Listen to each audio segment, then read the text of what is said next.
इस साल की मोस्ट एंटिसिपेटेड गाड़ी और ऑटो एक्सपो पे सारी अट्रैक्शन उसकी तरफ होने वाली। किस गाड़ी की बात कर रहा हूँ मैं? एक ही कार है जिसने पूरा ऑटो एक्सपो चुरा लिया था। टाटा की पसंदीदा कारों में से एक, पहले भी आती रही है, सियरा। पेट्रोल, डीजल, इलेक्ट्रिक 3 अवतार में आ रही है और दोनों अवतारों के लुक भी अलग अलग हैं। बिल्कुल। और जब गाड़ी इतनी पसंदीदा हो, लोगों के दिल से जुड़ी हो और फिर टाटा कह रहा हो कि ना मैं तो लेके आ रहा हूँ, दिखा भी चुका है, बता भी चुका है, और मुझे तो इसलिए भी क्योंकि मैं उसे लंदन के स्टूडियो में भी देख के आया हूँ। बिल्कुल, टाटा का डिजाइन स्टूडियो है, वहाँ भी देख के आया हूँ, तो मेरे लिए तो अलग ही कार है। और मुझे पर्सनली लगता है ये टाइम बिल्कुल परफेक्ट है टाटा सियारा को डिस्कस करने का। एक तो सबसे बड़ा रीज़न ये आ जाता है कि हर लाइव सेशन में, चाहे वो आपका हो चाहे मेरा हो, पूछते हैं लोग टाटा सियारा कब आ रही है, क्या साइज़ होगा, कैसा इंटीरियर है, रेंज कितनी होगी, बैटरी पैक 4x4, और कीमत तो ऑब्वियसली प्राइस तो आता ही आता है। तो आई थिंक आज की इस वीडियो में हम सारे आंसर्स आपको देने वाले हैं, तो एंड तक देखना आपका काम, इन्फॉर्मेशन देना हमारा काम। तो चलिए शुरू करते हैं टाटा सियारा से। तो सर सबसे पहले सबसे इंपॉर्टेंट चीज़, आप कौन से पर्टिकुलर चीज़ के लिए वेट कर रहे हो कि टाटा सियारा पेट्रोल, डीजल या इलेक्ट्रिक? देखो, सच बात यह है कि पेट्रोल डीजल के दिन घटते जा रहे हैं, इलेक्ट्रिक के बढ़ते जा रहे हैं, तो उगते सूरज को हर कोई सलाम करता है। तो मैं भी ईवी पे ज़्यादा फोकस करूँगा। एक और रीज़न भी है कि टाटा ने इन दिनों ईवी पर बहुत काम किया है, बिल्कुल सालों से काम किया है, और ईवी उसकी कारें अब परफेक्शन की तरफ आ गई हैं। तो अब उनकी ईवी को लेते समय, खरीदते समय डर नहीं लगता है। और जब तक यह गाड़ी एक्चुअली आएगी, वो भी बताएंगे वीडियो में, तब तक इस गाड़ी में और भी चीज़ें बेहतर जुड़ चुकी होंगी, जैसे कि हैरियर ईवी जो कि अभी कुछ ही दिन में आने वाली है, उसके साथ साथ का भी एक्सपीरियंस जुड़ेगा। बिल्कुल, यानी सियरा और ज़्यादा मैच्योर प्रोडक्ट होगा, जिसका हम एक्चुअल इंतजार कर रहे हैं। जबकि पेट्रोल डीजल में तो पहले से कोई प्रॉब्लम नहीं है, तो उसके साथ नहीं है। मेरा इंतजार केवल और केवल ईवी को लेकर है, और उसका एक रीजन और भी था, क्योंकि ईवी में जो गाड़ी आ रही है उसका ग्लास कलर है। देखो भाई, सीधी सच्ची बात, मैं अपना प्यार नहीं छोड़ सकता। वो सच बात है कि मुझे उस गाड़ी से प्यार वही इसीलिए था कि वो गाड़ी की जो ग्लास था वो कर्व होके नीचे आ रहा था, सिर्फ इसी वजह से मुझे पसंद थी। और वो आपको ईवी वर्जन है। सर देखने वाला होगा डेफिनेटली, क्योंकि डिज़ाइन एक तो डिफरेंट है, पेट्रोल डीजल एंड ईवी का। काफ़ी चीज़ें सेम रहेंगी, बट दिख के और अंदर ही अंदर भी काफ़ी चीज़ें डिफरेंट भी होने वाली हैं। तो आई थिंक सबसे पहले सियारा पेट्रोल के बारे में बात करते हैं। हाँ, ठीक है। इंजन देखो, टाटा के पास अब 2 इंजन मौजूद है जी। नया GDI इंजन 1.2 लीटर से कर्व में अब ड्यूटी दे रहा है। बिल्कुल, उसका 1.5 भी रेडी है, जो कि 4 सिलेंडर पहला पेट्रोल इंजन होगा टाटा का।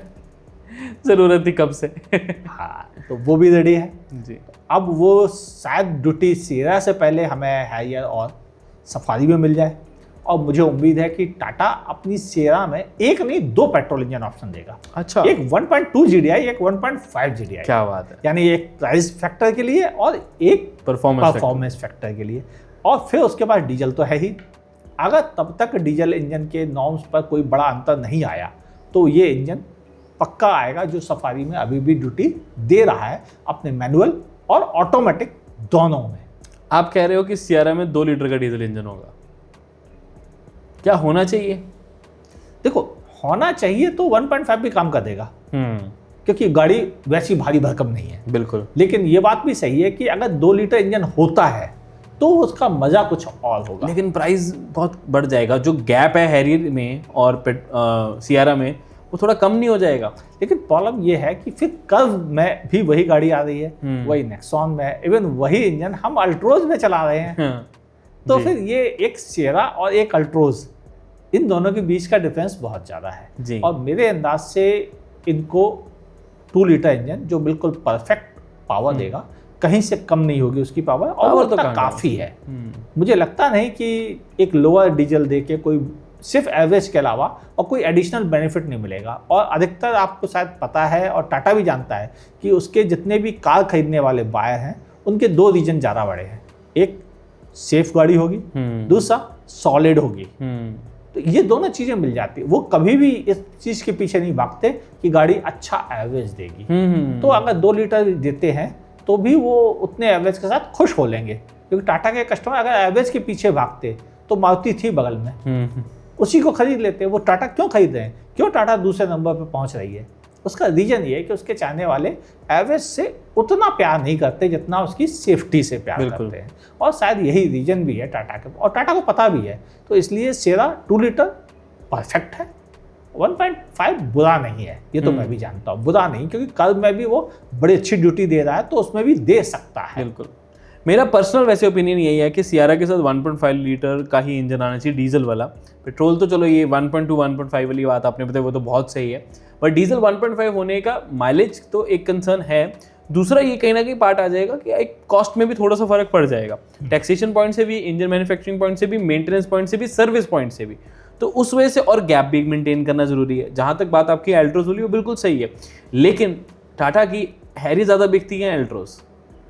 देखो ये बात सही है कि उनकी बड़ी गाड़ियाँ ज़्यादा बिकती हैं जी, लेकिन बड़ी गाड़ियों को पर उनको हमेशा एक नेचर रहा उनका कि वो कभी भी बहुत अंडर पावर गाड़ियाँ नहीं देते हैं। बिल्कुल बिल्कुल, वो हैचबैक में भी टर्बो इंजन दे रहे हैं, तो फिर नेक्सॉन जैसी गाड़ी में भी अच्छा खासा पावरफुल टर्बो इंजन मिल रहा है आपको, पेट्रोल में भी इवन, जबकि ब्रेजा इतनी कम पावर के साथ भी खूब बिकती है, उसके बावजूद नेक्सॉन में ज़्यादा आपको पावरफुल इंजन मिलता है, तो ज़्यादा पावरफुल देने का नेचर है उनका जी। ये एक बड़ा रीजन है। हाँ ये भी सही है कि बड़ा इंजन होगा तो डेफिनेटली ज़्यादा कॉस्ट देनी पड़ेगी, और वो इंजन उन्हें फिएट से पेटेंट फीस पे करनी पड़ती है, वो भी एक 1.5 में ऐसा नहीं है, 1.5 के साथ ऐसा नहीं है, जो उनको बेनिफिट मिल सकता है। लेकिन मुझे लगता है कि वो कतई छोड़ेंगे नहीं इस इंजन को तब तक जब तक कि इमिशन नॉर्म्स के इशू ना खड़े हों। चलो लेट्स सी क्या बनता है इसका सिस्टम। 1.5 आते हैं 2, ये तो टाइम ही बताएगा। लेकिन अब करते हैं उससे ऊपर वाली की बात। नहीं ऐसा करते हैं, ईवी पे रुकते हैं थोड़ा। आई नो आप सबको ईवी के बारे में जानना है, लेकिन फीचर्स के बारे में जानना जरूरी है, बिकॉज पेट्रोल डीजल में कुछ डिफरेंस आएंगे और ईवी में कुछ डिफरेंस होगा। तो पहले पेट्रोल और डीजल के फीचर्स बेसिक जो होते हैं उनके बारे में डिस्कस कर लेते हैं। तो ऑब्वियसली जो उन्होंने हिंट दिए हैं, हाँ, आपको एक्सपो में ही जब हमारी खुल के बात हुई है, इवन प्रोडक्शन हेड से, एमडी से, सबसे हमारी खुल के बात हुई है, और सब ने यही बोला है कि उसमें जो म्यूजिक सिस्टम है वो वही मिलेगा जो हम कर्व में पा रहे हैं 12 इंच का, और लोअर वेरिएंट में 10 इंच का, और वही इंस्ट्रूमेंट क्लस्टर पे भी आपको सेम मिलेगा, उसमें कोई चेंज नहीं मिलेगा आपको।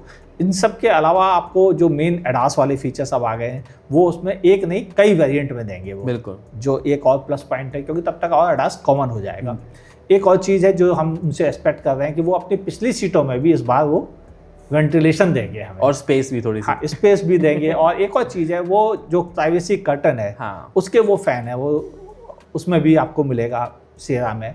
ओवरऑल देखा जाए तो सेरा कहाँ खड़ी होगी ये देखना है हमें, बिल्कुल, क्योंकि फीचर्स उसमें हैरियर और सफारी से ज़्यादा पहुंच जाएंगे, साइज उनसे थोड़ा छोटा और है, साइज जबकि हैरियर सफारी से छोटा है।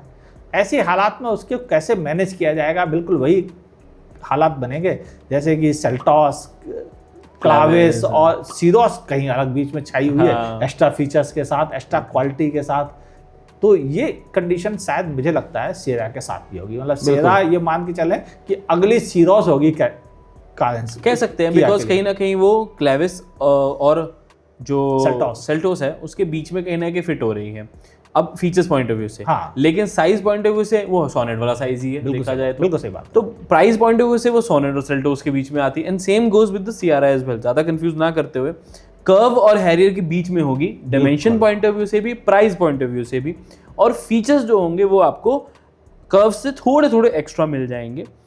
हाउएवर अब यही बात आ जाती है ना, मैं 1.5 लीटर डीजल इंजन के फेवर में इसीलिए भी था बिकॉज अगर सिर्फ डायमेंशन में थोड़ा सा चेंज आता है तो देखो आपको पता है डायमेंशन से पैसे नहीं बचते हैं अनटिल अनलेस वो टैक्स स्लैब चेंज हो जाए, जो कि इस केस में नहीं हो रहा, कोई टैक्स में कोई व्यर्था नहीं है। जब engine same, feature same, tax slab की डायमेंशन सेम, तो फिर प्राइस भी हैरियर वाला हो गया। बिल्कुल बिल्कुल। तो फिर लोग सियारा की तरफ क्यों जाएंगे? जस्ट बिकॉज नया डिजाइन है।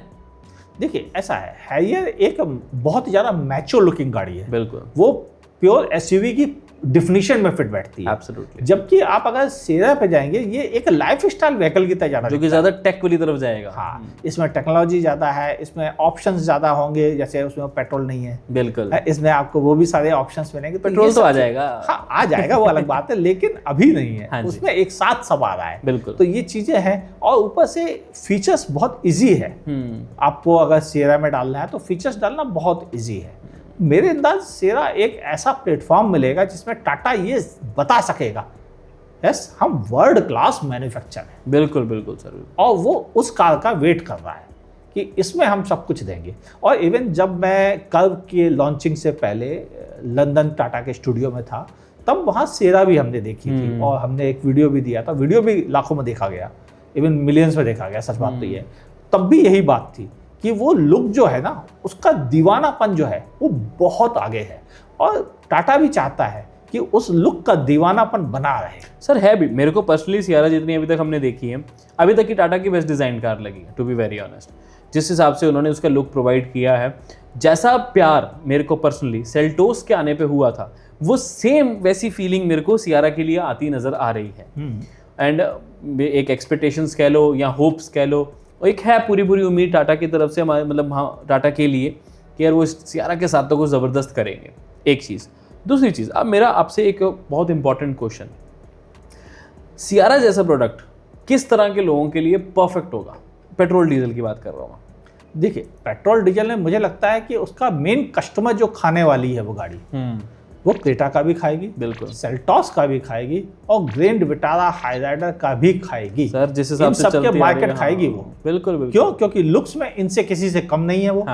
फीचर्स, इंजन ऑप्शंस के मामले में भी इनसे कम नहीं है, क्योंकि क्रेटा सेल्टॉस बिकते इसलिए हैं क्योंकि उनके पास ऑप्शन ज्यादा है। जबकि एलिवेट इसलिए नहीं बिक पा रही क्योंकि उसके पास ऑप्शन नहीं थे जी। तो वो ऑप्शन के पंगे नहीं, वहां पर चारों तरह के ऑप्शन। एलिवेट की प्राइस सही है, जस्टिफाइड है, सब कुछ बढ़िया है, बस ऑप्शन नहीं है। केवल क्वालिटी तो कमी है उसके साथ और कोई बहाने नहीं है उसके साथ। तो वैसे ही यहाँ पर लुक्स भी शानदार, ऑप्शन भी जोरदार, फीचर लिस्ट भी जोरदार, टाटा का नाम भी जोरदार, और टाटा का सेफ्टी वाला जो धमक है वो भी बनी हुई जोरदार है। तो फिर इनकार करने का रीजन कहाँ आते हैं? बिल्कुल। और अगर आप ध्यान से देखें तो टाटा ने नेक्सॉन से ये साबित किया था कि वह अच्छी गाड़ियाँ बना सकते हैं। पंच से उन्होंने साबित किया कि वह पैसे को भी कम कीमत पर भी अच्छी गाड़ियाँ दे सकते हैं। बिल्कुल। और अभी हाल में कर्व से उन्होंने साबित किया कि डिजाइन कैसी भी क्यों ना हो, हाँ, कंट्रोवर्शियली क्यों ना हो, वो उसे बेच के भी दिखा सकते हैं। प्लस एक प्रॉपर ईवी दे सकते हैं जो पेट्रोल से कम प्राइस में हो। पेट्रोल डीजल ऑटोमेटिक में, डीजल ऑटोमेटिक से कम प्राइस पर है। बिल्कुल, ये सच बात है। और ऑटोमेटिक का मजा भी उसमें है। तो ओवरऑल टाटा को अब और कुछ साबित नहीं करना है, अब बस उसको ये बताना है कि लो भाई अब आगे हमारा ट्रम्प कार्ड, अब आप तैयार हो जाओ सेल्स के नंबर को संभालने के लिए। सही बात। और मुझे लगता है सेरा पेट्रोल में ही सबसे ज़्यादा बिकेगी। मुझे भी यही लगता है सर, पेट्रोल की स्पेशली अगर 2 इंजन ऑप्शंस आ गए तो डेफिनेटली पेट्रोल ज़्यादा बिकेगी। और जैसे जैसे डीजल की डिमांड और पॉपुलैरिटी है वो काफ़ी कम होती जा रही है। डीजल की बातें ज़्यादा होती हैं लेकिन चाहिए किसी को नहीं, टू बी वेरी ऑनेस्ट, बहुत कम लोगों को चाहिए। चलिए सर, अब अगले टॉपिक पे चलते हैं जो आई थिंक टाटा का ट्रम्प कार्ड का भी बोनस है, वो है the Tata Sierra EV, the electric. Because मेरे को पर्सनली अगेन वही लगता है कि जैसे एमजी ने विंडसर के साथ गेम थोड़ी चेंज कर दी ना इलेक्ट्रिक सेगमेंट की, मार्केट की, सियारा में भी वो कैपेबिलिटी है, वो कैलिबर है। आपको क्या लगता है? देखो सियारा भी एक्टिव ईवी प्लेटफॉर्म पे बनी है। बिल्कुल। कि वो स्केटबोर्ड डिजाइन पे बैठी है, वो अलग बात है। टाटा को तो अपनी हर कार का प्लेटफॉर्म नया नाम देने की है, कि हमें भी पता है कि कर्व नेक्सॉन पे बेस्ड है लेकिन उसको नया नाम दे दिया हर कुलस। हाँ। तो नाम देते हुए उनको बिल्कुल संकोच नहीं होता है, तो वो इसको भी एक नया नाम देंगे। और एक्टिव प्लेटफॉर्म जिसे कि हम स्केटबोर्ड डिजाइन कहते हैं, उसमें बहुत सारी काबिलियत है इनके पास। ये चाहे तो उसमें 4x4 भी दे सकते हैं, रियर में भी आप लगा सकते हैं जैसा कि वो हैरियर के साथ कर ही रहे हैं। तो वो उसमें भी उनके पास ऑप्शन मौजूद है कि उसमें भी ऑल व्हील ड्राइव सेटअप दे सकते हैं। वो 2 बैटरी ऑप्शन हमेशा ही देते हैं, कभी उन्होंने 2 से कम नहीं दिए किसी भी कार में। यहाँ भी क्यों ना हो, हाँ कोई भी हो, यहाँ भी वो 2 बैटरी ऑप्शंस देंगे। और होपफुली एक मुझे लगता है 45 होगा और एक शायद 55 होगा, या हो सकता है कुछ और भी बढ़ जाए, क्योंकि तब तक वो बैटरी में और आगे बढ़ गए होंगे। क्योंकि अभी वो जो अपना सेल ले रहे हैं वो CATL से प्रिज्मेटिक सेल लेके उन्होंने नेक्सॉन और कर्व में दिए हैं, और हमें लगता है यही प्रिज्मेटिक सेल वहाँ भी ड्यूटी देंगे। और है ये वही सेल जो विंडसर में लाइफ टाइम वारंटी देते हैं। तो क्वालिटी में डाउट करने की रीजन नहीं है कोई कि वो अच्छा लाइफ नहीं दे सकते। कोई बड़ी बात नहीं है कि टाटा अनाउंस करे कि हम भी 15 साल की बैटरी पर वारंटी, कोई बड़ी बात नहीं है, महिंद्रा ने भी दे दी। हाँ, क्योंकि उन्हें पता है ये इन सेल्स में काबिलियत है कि 15 साल कुछ नहीं होने वाला है इनका, तो वारंटी देते हुए किस बात का संकोच। और हम सब अब जान गए, पहले लोगों को लगता था कार की बैटरी 3 साल में खराब होती है तो ये भी 3 से 4 साल में खराब हो जाएगी, और लोग कहते थे भाई साहब 4 साल में बैटरी खत्म हो जाएगी फिर तो 0 पैसे ही बन जाएगी। उनको बताना पड़ता है भाई 8 साल तो वारंटी है, और अब बताना पड़ेगा भाई 15 साल तो वारंटी है, बिल्कुल 20 साल तो उम्र है इसकी। तो फिर डाउट अब कम हो रहे हैं, तभी शायद ईवी ज्यादा सक्सेसफुल हो रही है इंडिया में, और टाटा की तो सक्सेसफुल है। वेंचर का सक्सेसफुल होने के 2 रीजन थे, प्राइस और life time warranty. Personally I feel बिल्कुल बिल्कुल लाइफ टाइम वारंटी से कंपनी ने लोगों के माइंड में एक चीज डाल दी कि भाई डरो मत, हम बैठे हैं। हाँ, और वो चीजें महिंद्रा ने एश्योरेंस भी दी, जैसी B6 और XUV9 है उसके साथ भी लाइफ टाइम वारंटी आ गई। और जैसे आपने बोला कोई बड़ी बात नहीं, टाटा भी अनाउंस कर देगा, और मेरे को तो लगता है हैरी रीवी के साथ ही कर दे। क्या पता, हो सब चांसेस है, क्योंकि ये प्रिज्मेटिक सेल लाइफ ज़्यादा अच्छे होते हैं। बिल्कुल। और जिस ब्रांड के CATL, वो ब्रांड बहुत स्टेबलाइज ब्रांड है, वर्ल्ड का सबसे बड़ा ब्रांड है, तो आप उस पर डाउट कैसे करोगे कि नहीं क्वालिटी अच्छी होगी नहीं उसकी। और फिर टाटा इतने सालों से मेहनत कर रहा है ईवी को, उसने पॉलिश किया है, कब से 2000 सन से वो लगा पड़ा है अपनी ईवी को संभालने। बाकी सब तो बाद में आए हैं, बाकी सब बाद में, बाकी सब बाद में है। जितनी मेहनत टाटा ने ईवी में की है, इतनी मेहनत किसी और ब्रांड ने कभी नहीं की। एक और भी ध्यान से आप देखो, टाटा ही इकलौती कंपनी है जिसके पास 2 कंपनियां हैं। ईवी की कंपनी ही पूरी अलग है, ईवी की पूरी टीम अलग है, कंपनी अलग है, मार्केटिंग अलग है, प्रोडक्शन अलग है, डिजिटल अलग है, सब कुछ अलग है, उसकी पूरी कंपनी अलग है। उसको ईवी पे इतना जबरदस्त भरोसा है कि वो इधर उधर भटकना ही नहीं चाहता। वो कह रहा कि नहीं, हमारी एक कंपनी ईवी है और एक कंपनी पैसेंजर व्हीकल है, और ईवी का प्रोडक्ट अलग हैंडल होगा, पैसेंजर व्हीकल का अलग होगा, और उसका फायदा उसे दिख रहा है। बिल्कुल सर, आई एग्री। अच्छा सर, अभी अपने बीच में ईवी में ही सियारा ईवी में 4x4 की बात करी, ऑल व्हील ड्राइव की बात करी, तो क्या आपको लगता है पेट्रोल और डीजल में भी ऑल व्हील ड्राइव होना चाहिए या होगा या कुछ ऐसा? देखो, डिमांड करने वालों की मुंह तो बंद नहीं होते, लेकिन वो डिमांड करते हैं, खरीदते नहीं है। हाँ। अगर खरीदते तो इस सेगमेंट में एक आती है ऑल व्हील ड्राइव का, grand Vitara all wheel drive, लेकिन वो कितने बिकते हैं? कभी 100 यूनिट, कभी 150 यूनिट, कभी 200 यूनिट।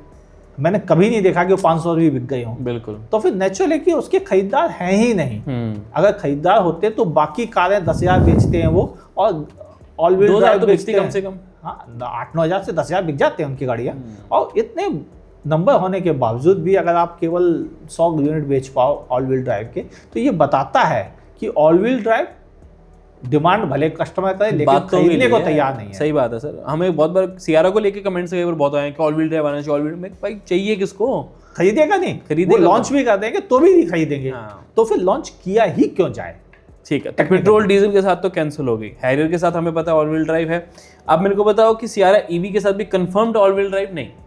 तो कंफर्म इसलिए नहीं कर सकते क्योंकि अभी कंपनी ने कंफर्म नहीं किया है। जी ठीक है, हमारे कंपनी के साथ बहुत अच्छे रिश्ते होते हैं, हमें चीज़ें बहुत पहले से पता होती हैं, लेकिन हमें ये भी पता है कि अभी कंपनी ही तैयार नहीं है इस तरह से कि वह उसमें क्या क्या देगी।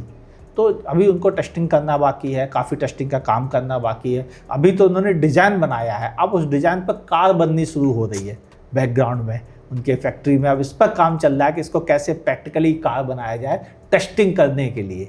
और ईवी जो है स्पेसिफिकली उसमें फीचर डिफरेंस क्या होगा? ईवी में फीचर डिफरेंस सबसे ज़्यादा यही है कि उसमें टेक थोड़ा ज़्यादा होगा। उसमें एडास के फीचर कोई बड़ी बात नहीं, कंपनी कह दे कि हम बेस वेरिएंट से दे सकते हैं, और इसके चांसेस हैं कि अगर 3 वेरिएंट दिए जाएँ केवल तो दिया जा सकता है। एक रीजन और भी है, पेट्रोल डीजल ईवी, इनमें ईवी की कॉस्ट डीजल के बराबर होती है। टाटा के पास ये काबिलियत आ गई है कि वो डीजल के बराबर कीमत पे ईवी दे सकता है, तो उसे बराबर कीमत पे देना है तो उसे ये बात का ध्यान रखना है कहीं डीजल की सेल घट ना जाए। तो उसे मजबूरी है ईवी पर थोड़े कम वेरिएंट देके और डीजल पर भी कम वेरिएंट देके वो इसको संभाल सकता है। बिल्कुल। और पेट्रोल पे 2 इंजन के खेल है उसके पास, तो वो खेल लेगा आराम से। मतलब आप ये कह रहे हो कि 50% पेट्रोल होगा, 50% डीजल ईवी होगा, अप्रॉक्स आइडिया? मुझे लगता है 50 से ज़्यादा पेट्रोल होगा। ओके ठीक है। हाँ। चलिए अब आगे बढ़ते हैं। सबसे इंपॉर्टेंट, ईवी रेंज कितनी लेके चल रहे हो सियारा की आप? देखिए, अगर जो 45 बैटरी पैक है और जिसे कंपनी प्रिज्मेटिक सेल के साथ देती है, प्रिज्मेटिक सेल ज़्यादा रेंज देते हैं, ये बात हम सब लोग जानते हैं, और जब ज़्यादा रेंज मिलती है तो लोगों को मज़ा आता है। लेकिन 45 में भी प्रिज्मेटिक का रेंज देगा तो बेहतर 300 किलोमीटर की रेंज प्रैक्टिकल रेंज दे देगा। ठीक है। और होपफुली कि वह सियरा के टॉप मॉडल में, जो कि टॉप बड़ी रेंज वाला बैटरी पैक है, उसमें वो 400 छू ले, जैसे कि उन्होंने कर्व में छुआ है। बिल्कुल। ये कर्व की अगर आप बड़ा बैटरी पैक लेते हैं और उसको प्यार से चलाते हैं तो वो 400 तक पहुंच जाता है। ठीक है। मतलब 390 से 400 405 पहुंच जाती गाड़ी। तो मुझे लगता है कि अगर उसमें 5 किलोवाट का बैटरी पैक जोड़ भी देंगे तो बड़े आराम से 400 छू जाएगी, क्योंकि उसका डिजाइन कर्व नहीं है ना, तो एरोडायनामिक नहीं है, तो इसलिए उतना तो नहीं मिलेगा। पर उसमें जगह भी ज़्यादा ना बैटरी स्टोर करने की। हाँ, स्टोर Sierra करने के की बहुत पास। जगह है ज़्यादा है उनके पास। Sir major question, launch dates, क्योंकि सर का ओपिनियन थोड़ा अलग है, थोड़ा हटकर है, थोड़ा लेटेस्ट इन्फॉर्मेशन वाला है, तो मैं जानना चाहूँगा सर ही बताएं कि इन दोनों गाड़ियों की लॉन्च कब है। देखो, लॉन्च का बातें तो बहुत सारी हो रही थी। हाँ। किसी ने बोल दिया 2025, किसी ने बोल दिया दिवाली से पहले, किसी ने बोल दिया कुछ। लेकिन आप बात ध्यान से समझें, कार का डिज़ाइन हमें लास्ट टाइम देखने को मिला है जनवरी ऑटो एक्सपो, जिसे भारत ग्लोबल मोबिलिटी शो कहते हैं। उसके बाद से अब बैकग्राउंड में काम चल रहा है। जब हम टाटा की फैक्ट्री गए थे अभी कुछ समय पहले, बैकग्राउंड में काम चल रहा है उसकी मेन प्रोडक्शन कार बनाने का, कि वह कैसी होगी, उसमें इक्विपमेंट फिट करने का, डिज़ाइन का, शीट डिजाइनिंग का, बॉडी डिजाइन का, जिसे हम प्लेटफॉर्म कहते हैं, उसकी डिजाइनिंग का, ये सब काम अब चल रहे हैं और इस काम में ये साल खिंच जाएगा। तो आपका कहने का मतलब है कि सियारा 2026 से पहले नहीं आने वाली? नहीं, 2026 से पहले नहीं आए। एक और भी रीजन है कि जब सब कुछ बनेगा उसके बाद टेस्ट भी तो किया जाएगा। हाँ। और अगर 1 मिलियन किलोमीटर कवर करते हैं, जैसा कि टाटा अक्सर करती है, और तो मुझे नहीं लगता कि उसे करते करते 2026 का भी। सर वैसे एक चीज़ बताओ, टाटा हैरियर ईवी जो है वो 3 साल दिखाने में लग गए, उसकी टेस्टिंग ऑब्वियसली हुई सारा कुछ, अब जाके वो लॉन्च हो रही है। हाँ, तो क्या सेम चीज़ हमें सियारा में दिखेगी? क्योंकि सियारा भी टेक्निकली तो हैरियर के साथ ही दिखाई गई थी, लेकिन वो बहुत ही एक ऐसे बहुत रॉ डिज़ाइन था, क्योंकि वो एक न्यू गाड़ी थी। हैरियर तो वैसी दिखाई उन्होंने, बस वाइट पेंट और वाइट ग्रिल रखी, आपको ही पता ही है। देखो उसका रीजन था, हैरियर तो लॉन्च हो चुकी थी। हाँ, उसका सिर्फ तो ईवी वर्जन आना ईवी वर्जन आना था, जबकि यहाँ पे कंप्लीट बॉर्न कार है। हाँ, तो जब बॉर्न कार होगी तो फिर डेफिनेटली कि उसमें थोड़ा सा टेस्टिंग में ज़्यादा वक्त आप कह रहे हो कि 1 से 1.5 साल लगेगा टाटा सियारा को आने में, चाहे पेट्रोल हो, डीजल हो, चाहे ईवी हो। अगर मैं दिल से बोलूँ तो मेरा दिमाग जो कहता है वो ये कहता है कि 2026 दिवाली। आपको लगता है काफ़ी लेट हो जाएगा? देखो, लेट होना अलग बात है, लेकिन सच्चाई तो यही है कि सियरा, देखो अभी जब बॉडी तैयार नहीं हुई है उसकी, है इंजन तैयार होगा, फिर टेस्टिंग के लिए चला जाएगा। मान लिया इस साल के दिवाली से पहले वो टेस्टिंग स्टार्ट कर देते हैं, और चांसेस हैं उसकी, क्योंकि मुझे मालूम है काम चल रहा है, तो भी वो अगले साल हमें प्रोडक्शन वर्जन दिखाएंगे ग्लोबल मोबिलिटी शो जनवरी 2026 में। ठीक है, वो दिखाएंगे। उसके बाद वो हो सकता है कि हमें जून जुलाई के आसपास, जैसा कि अभी हुआ है, हाँ। जून जुलाई के आसपास वो एक वर्जन उसका लॉन्च कर दे, बोले पहले ईवी रहा या पहले पेट्रोल रहा या डीजल रहा, फिर उसके बाद 2-3 महीने बाद फिर उसका अगला वर्जन लॉन्च कर दिया, जैसा कि उन्होंने कर्व में किया था कि 3 महीने के गैप में उन्होंने दोनों उसके लॉन्च कर दिए थे, पेट्रोल डीजल और इलेक्ट्रिक भी। वैसे ही वो यहाँ भी करेंगे, लेकिन वो पहले इलेक्ट्रिक ही करेंगे, क्योंकि उनका कमिटमेंट है कि इंडिया अब इलेक्ट्रिक होगा, तो इलेक्ट्रिक ही वो पहले लॉन्च करेंगे। कर्व में भी किया, यहाँ भी करेंगे वो। तो अब बस घूम फिर के बात यह है कि उम्मीदें सबकी टाटा सियारा से हैं, लेकिन इंतज़ार थोड़ा और करना पड़ेगा। इंतजार करने का रीजन है, बगैर टेस्ट करके आधी अधूरी कार तो लॉन्च कोई भी तो उनकी ब्रांड पॉलिसी में भी नहीं और आता। टाटा भी नहीं करेगा ये काम, उसने कभी किया नहीं। नेक्सॉन उसने 3 साल रगड़ी है, आप ध्यान से देखो तो, और हैरियर भी देखो 3 साल 4 साल जमीन पे चला चला के टेस्ट किए उन्होंने। सफारी के साथ भी ऐसे ही रहा है, हमने देखा उसकी ग्रेविटास। हाँ, तो फिर और यहाँ भी देखो अब आके गाड़ी आई। इवन अगर हम आप ध्यान से देखें तो टियागो उन्होंने 4 साल टेस्ट की थी। अच्छा, 4 साल टेस्ट की, उसका पहले नाम कुछ और था, मैं भूल रहा हूँ, जीका। अच्छा, हाँ, वो एक वायरस आ गया जीका नाम से, हाँ। तो कंपनी को नाम मजबूरी में बदल के उसका टियागो रखना पड़ा। तो कंपनी ने हमेशा टेस्टिंग लंबी की है, और लंबी टेस्टिंग का ही उसे फ़ायदा मिला है कि पंच को भी आप देख लो, 4 साल चली है गाड़ी, तब आई है रोड पर। तो जब ज़्यादा चलती है गाड़ी तभी उसका अच्छा प्रोडक्ट आता है, तो सब्र करना चाहिए। चलो सब्र थोड़ा करते हैं, सब्र का फल मीठा होना चाहिए। बस हमें तो टाटा से यही उम्मीद है कि सियारा को लेके हो, जल्दी आ जाती तो ऑब्वियसली अच्छा लगता। जिस तरीके से पूछोगे प्राइस, सर क्या करूं, 1.5 साल लगने, इन्फ्लेशन वगैरह बढ़ जाएगी, क्या ही पूछूं सर। अगर चलो पूछ लेते हैं, आप लोगों को तो जानना ही है, तो प्राइस भी सर बता ही दो, 1.5 साल बाद उसकी क्या होगी। देखो, 1.5 साल प्राइस जो क्रेटा की होगी, सेल्टॉस की होगी, बस वही प्राइस इसकी होगी, नहीं होगा। और मुझे लगता नहीं है कि इसका बेस वेरिएंट किसी भी हालत में 12 लाख से नीचे अरे सर मतलब ही नहीं बनता, क्योंकि जब ये क्रेटा सेल्टॉस आज ही 12 लाख की हो गई हैं तो 1.5 साल बाद ये 13 सवा 13 की होंगी। उस समय अगर ये 12 लाख 50 हज़ार पे से लॉन्च करेंगे, उनसे थोड़ा सस्ता ही करेंगे, हाँ। तो इनको फुटेज मिलेगा। अगर 1.2 आ गया तो शायद 1 लाख सस्ता कर दे। हाँ, तो इसीलिए चांसेस हैं कि वो इस ढंग से उनको कर सकते हैं। और 1.2 काफ़ी पावरफुल है, हम कल में देख चुके हैं। पावरफुल तो है लेकिन कहीं से कमज़ोर नहीं कहा जाएगा, क्योंकि 1.5 ये लोग MPI यूज करते हैं, या वो बेजा में जो यूज होता है वही हम ग्रैंड विटारा में देख रहे हैं, उनसे तो कतई कमज़ोर नहीं है पावर के मामले में। तो पावर में वो भी कम नहीं है, और अगर 1.5 भी साथ में आता है तो फिर जैसे कि GDI इंजन ये लोग बेच रहे हैं 1.5, तो उसके पास भी 1.5 GDI भी मौजूद रहेगा, तो डबल इंजन का बेनिफिट मिलेगा और शुरुआत शायद सही रहेगी। और EV की प्राइस? EV हम नहीं उम्मीद रखते हैं कि वह बहुत ज़्यादा अग्रेसिव जाएंगे, क्योंकि उसका रीज़न है कि डीजल को किल नहीं करेंगे, तो वह 3 वेरिएंट रखेंगे, और 3 वेरिएंट होने की वजह से उसका बेस का प्राइस थोड़ा ज़्यादा होगा, और थोड़े प्रीमियम लग्जरी रखेंगे, क्रेटा वाला ही प्राइस पे पहुंचेंगे कि मतलब शुरुआत 18 लाख से होगी, और छोटे इंजन के साथ, छोटे उसके साथ, और फिर उसके बाद वो बढ़ के टॉप उसका भी 22-23 पहुँच जाएगा। और ये सही भी है, क्योंकि मार्केट के साथ भी चलना चाहिए। अगर कोई कंपनी ज़्यादा पैसे ले रही है तो आप भी ज़्यादा लो ना कंपटीशन में, क्या दिक्कत है? कम से कम इसी बहाने प्रॉफिट कमाने का मौका मिल रहा है आपको। ठीक है, चलो ये था हमारा टाटा सियरा का एक वीडियो जिसमें हमने काफ़ी कुछ डिस्कस कर लिया। लॉन्च डेट को लेके थोड़े और आपके क्वेश्चन हैं, या प्राइस को लेके आपका कोई ओपिनियन है, नीचे कमेंट करके जरूर बताना। अच्छा लगा, अच्छा टॉपिक था। कोई और टॉपिक आप चाहते हैं जो डिस्कस होना चाहिए तो नीचे कमेंट करके ज़रूर बताइएगा। हम मिलते हैं आपसे अगली वीडियो में। Until then drive safe, take care, bye bye. तब तक देख के लिए देखते रहे हमारे चैनल्स।